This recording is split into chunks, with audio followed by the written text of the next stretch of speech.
કે હજારો સ્ત્રી જેની સેવામાં હોય એ માણસને દુઃખ થાય, તો હવે આપણે તો બીજું શું કરવું? આપણે તો સેવામાં એકાદ બે કોઈ નથી, તો આપણે તો થવાનું છે.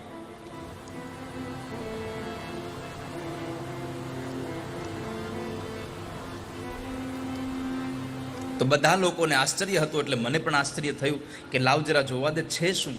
હું બરાબર ચાલતા ચાલતા ત્યાં ગયો. ત્યાં જઈને ઊભો રહ્યો તો એક યુવાન સ્ત્રી બરાબર જેની સેવા થતી હતી ઊભી થઈ જાય છે. આજની કથાનો બીજો સંદેશો, નારદજીને સંતના વેશમાં જોયા એટલે યુવાન સ્ત્રી ઊભી થઈ જાય છે.